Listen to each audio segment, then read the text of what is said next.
फवाद चौधरी साहब, एक बड़ी दिलचस्प बात है कि ये मुसव्वदा की वो पास ऑन गेम नहीं होती कि जी वो हमारे साथ शेयर करेंगे, हम पीटीआई के साथ, पीटीआई वापस, और फिर ये चल क्या रहा है। और फिर अभी जिस तरह पाकिस्तान पीपल्स पार्टी बज़िद है और उन्होंने तो अपना जो है ड्राफ्ट शेयर भी कर दिया है, प्रपोज ड्राफ्ट है, फेडरल कॉन्स्टिट्यूशनल कोर्ट पे वो बज़िद है, तो लग क्या रहा है कि ये चीज़ें बेहतरी की तरफ जाएंगी? देखिए, पीपल्स पार्टी का ड्राफ्ट तो बड़ा मुख्तलिफ है जो पहले ड्राफ्ट आया है उससे, क्योंकि उसमें जो सूबाई हाई कोर्ट के जजेस की ट्रांसफ़र्स हैं वो शामिल नहीं हैं, उनकी जो घर भेजने का मामला था वो शामिल नहीं है, और इस तरह के जो सारे मामलात हैं वो शामिल नहीं हैं।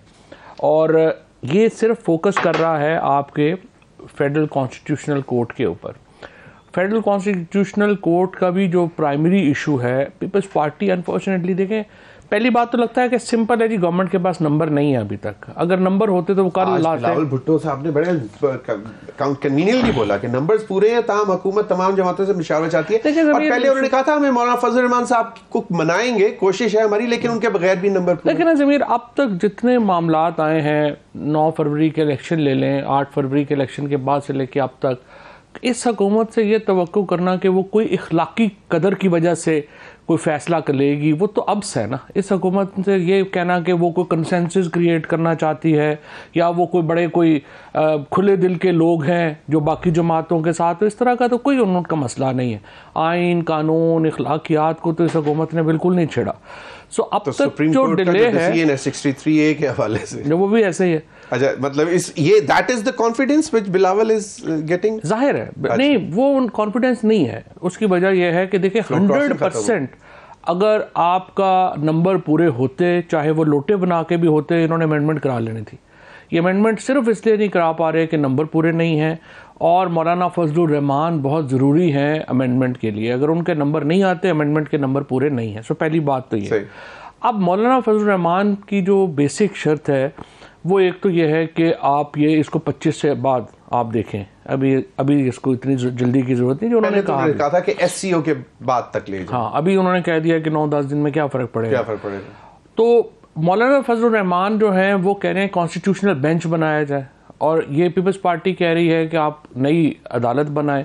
नई अदालत वो इसलिए चाहते हैं कि जी मौजूदा जजेस के को फारिग करके सुप्रीम कोर्ट में चीफ जस्टिस पाकिस्तान को ख़त्म हो जाएगा, सुप्रीम कोर्ट को आप डिस्ट्रिक्ट कोर्ट बना देंगे, अपनी मर्जी के हम 5-7 नए जज लगाएंगे, तो उसके बाद हम हुकूमत करेंगे। उनका मकसद तो यही है। लेकिन इस वक्त जो प्रॉब्लम है वो ये आ रही है कि मौलाना फजलुर रहमान को रोंद के ना पार्लियामेंट के अंदर और ना पार्लियामेंट के बाहर कुछ इस किस्म के इकदाम किया जा सकता है। क्योंकि आपने देखा सिर्फ पीटीआई ने जब अनाउंस किया धरना, तो पूरा इस्लामाबाद और पूरा पाकिस्तान एक दफ़ा हिल गया था। और अगर मौलाना फजलुर रहमान और इमरान खान मिलके कोई धरना अनाउंस कर देंगे तो फिर तो हुकूमत 2 दिन में कंटिन्यूअसली पिछले 7-8 महीने से इस चीज़ के डिनाइल में है कि जी नहीं, हम इकट्ठे नहीं। तो जब आप दीवार से पुश कर देंगे तो वो आ जाएंगे ना इसके ऊपर। अभी तो देखिए ना, जितना फोकस मौलाना पे रहा है वो तो अभी तक तो नहीं लग रहा है कि दीवार के साथ लग गए। वो तो बड़े हाँ, तो अभी तो वो अमेंडमेंट के लिए जो है वो आखिरी हद तक जा रहे हैं ना। अभी तो मेन अपोजिशन मौलाना नहीं लीड कर रहे हैं ना, तो मौलाना को साथ रखना मजबूरी है हुकूमत की। अगर मौलाना इस वक्त सारा जो तुरप का पत्ता है आईनी तरमीम के हवाले से, वो मौलाना फजलुर रहमान है।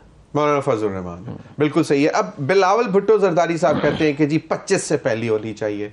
और अगर ये फुल कोर्ट रेफरेंस का आपको मालूम है, जिस तरह आज आ गया इनविटेशन भी कि 25 तारीख, लेकिन ये तो इम्पोर्टेंट नहीं है। इम्पोर्टेंट तो ये है कि ये देखिए नए चीफ जस्टिस की अपॉइंटमेंट का नोटिफिकेशन पहले हो जाएगा, आपको लगता है? क्योंकि ज्यादातर जो है वो कहा यह जा रहा है कि जी पहले आईनी तरामीम होंगी, फिर अपॉइंटमेंट लेटर आएगा, यहाँ जो भी तरीकाकार, जो नया तरीकाकार होगा उसके तहत। बिल्कुल आप ठीक कह रहे हैं। असल इशू ये हो रहा है ना, 2 दिन पहले अटॉर्नी जनरल मिले थे सीनियर पीनी जज को, मंसूर अली शाह साहब को, और उन्होंने उनको यकीन दिलाया था कि आपका नोटिफिकेशन हो जाएगा और आईनी तरमीम भी हम इस तरह से करेंगे और उस तरह से करेंगे, बेंच लेके आएंगे, ब्ला ब्ला। लेकिन यूँ लग रहा है कि आईनी तरमीम के ऊपर फिर वो बात बनी नहीं, और मंसूर जो अटॉर्नी जनरल हैं या तो वो फ्रॉड कर रहे थे और जजेस के साथ कि आप कुछ ना करें, और उनको ऐसे ज़रा तसल्ली दे रहे थे, और इधर से वो तरमीम पे ले आए हो। क्योंकि देखिए ना, नंबर पूरे ना होने की एक और निशानी ज़मीर ये भी है कि जो MNAs को देखें, जावेद वड़ाइच के डेरे को गिराया गया, आदिल बाज़ई का मार्केट जो है गिराई गई, जो खातून MNA भावलपुर से उनके घर को सील किया गया, फिर जो ये हाजी इम्तियाज़ के साथ, घुमन साहब के साथ रियाज फतेहाना का बेटा अब तक गायब है। तो साफ लग रहा है ना कि ये नंबर पूरे नहीं है, वरना इन टैक्टिक्स की क्या ज़रूरत थी। और दूसरे ने शायद फैसला किया हो कि थोड़ा बहुत इन चीज़ों को भी जो है वो साथ रखा जाए। लेकिन मुझे ये पर्सनली लगता है कि ये तरमीम जो है एक कोशिश तो पूरी होगी करने की, लेकिन अब 15 तारीख, अभी आपने इस्लामाबाद में देखा वकीलों का इतना बड़ा इज्तिमा हुआ, 15 तारीख को कराची में एक बहुत बड़ा कन्वेंशन जो है वकीलों का होने जा रहा है। और आज आपने फ़ायज़ ईसा साहब का सुन ही लिया कि वो बड़े नाराज़ हैं कि सीनियर वकील जो हैं जी वो बात नहीं करते। इलेक्शंस आ रहे हैं 28 तारीख को सुप्रीम कोर्ट बार एसोसिएशन, तो ये लॉयर्स मूवमेंट तो बिल्कुल ऑन द एज है, ये तो शुरू हो जाएगी। अच्छा, एक सोच शायद गवर्नमेंट के अंदर, गवर्नमेंट बेंचेस के अंदर या सिर्फ PMLN के स्टॉल वॉर्ड्स के अंदर ये भी है कि हम ये इस केओस में ना पड़े और जो पहले तरीकाकार है उसको चलने दें, और उसके बाद फिर ऑनरेबल चीफ जस्टिस, अगर वो मतलब proposed next chief justice Mansoor Ali Shah साहब हैं, फिर हम आईनी तरमीम लेके आए बाकायदा ऑन बोर्ड लेके, ताकि स्मूथ सेलिंग हो। तो एक सोच ये भी है कि जनाब ये फेडरल कॉन्स्टिट्यूशनल कोर्ट ना बनाया जाए। ये फेडरल कॉन्स्टिट्यूशनल कोर्ट का आइडिया तो तबाहकुन है, स्पेशली एज ए लॉयर कह रहे हैं या as a political? As a lawyer मैं आपको बता रहा हूँ, इसमें आप देखिए ना, जो पीपल्स पार्टी की तजवीज़ है वो कह रहे हैं चारों सूबों में भी हम आईनी अदालतें बनाएंगे।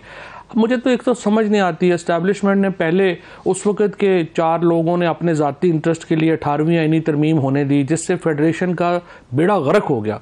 आपकी फेडरल गवर्नमेंट जो है वो तबाह बर्बाद हो गई है। उसके बाद तो बड़े खुश थे पीपल्स पार्टी वाले के जी देखें अब हुकूमत ने काम करना शुरू किया, बहुत सी वजारतें ख़त्म की जा रही हैं, और वो कह रहे हैं कि ये 18वीं तरमीम का वो भी उनको जा रही हैं सूबों को। और उसके बाद आप आईनी अदालतें बना रहे हैं, तो उसके नतीजे में फेडरेशन बिल्कुल ही तबाह बर्बाद हो जाएगी। लेकिन फेडरल जो कॉन्स्टिट्यूशनल कोर्ट है उसमें तमाम सूबों की नुमाइंदगी है, इक्वल रिप्रेजेंटेशन, और ईच प्रोविंस हेड। देखें ना, वो तो फेडरल कोर्ट में वो भी गलत है, क्योंकि उसकी वजह ये है कि आप ये जो सारे जो 2/3 वकील हैं आपके, वो तो लाहौर से हैं। आप उनको फारिग करके आप चाहते हैं कि हर जगह से सिर्फ 2-2 लोग जो हैं वो हम उठा दें, और इसके नतीजे में जो प्रोविंशियल स्पेशली जो ऊपर तो चले बराबर कर दें, जो भी मर्जी करें, लेकिन जो आप कर रहे हैं ना, ये जो आप प्रोविंशियल बना रहे हैं, ये तो एक दूसरे के खिलाफ आप क्या पाकिस्तान तोड़ने की साजिश कर रहे हैं ये करके। क्योंकि हर वो कहते हैं कि जी बहुत से ऐसे मैटर्स हैं जो कि कॉन्स्टिट्यूशनल चीजें हैं, मुझे तो नहीं इसके मालूम, लेकिन कोई वर्ड होता है कि जी ऐसे क्रिमिनल केसेस भी ऐसे होते हैं which has got an implication of constitutional matters है ना। तो अब आपकी जो सैलरी है उसके ऊपर लेट्स से टैक्स लग गया है, तो आपने उसको चैलेंज करना है। अब आप क्या कहेंगे? आप कहेंगे कि ये इस स्टैट्यूट के भी खिलाफ है, बट आइन के भी खिलाफ है। तो आप तो हर जगह मिक्स क्वेश्चन होता है आइन कानून का। तो आप इसके बाद क्या करेंगे कि पहले यहाँ से सुप्रीम कोर्ट से फाइनल होते हैं फैसले, फिर आप आईनी अदालत में चले जाए। ऐसे अहमकाना सा एक बिल्कुल स्कीम है, और इसीलिए बड़े माइंड्स बैठे हुए हैं ये चीजें बनाने के लिए। People's party has got like you know एक बड़ी, कोई भी नहीं माइंड्स क्या, यहाँ पे कोई भी नहीं बैठे हुए। जिस तरह इन्होंने पहले अकल की, यहाँ पे सेल्फ सर्विंग जो है वो होते हैं आइडियाज़, ये भी सेल्फ सर्विंग आइडिया है कि मर्ज़ी के जज लग जाएं और हमारे फैसले जो हम अपने सियासी मुखालफों को तबाह बर्बाद करना चाहते हैं तो उसके मुताबिक वो फैसले करते जाएं। इसमें असल तो जो अनफॉर्चुनेट है, पाकिस्तान हर्ट हो रहा है। पहले भी फेडरेशन को 18वीं आईनी तरमीम के नतीजे में शदीद नुकसान पहुँचा, और अब इसके नतीजे में तो बिल्कुल फेडरेशन बैठ जाएगी।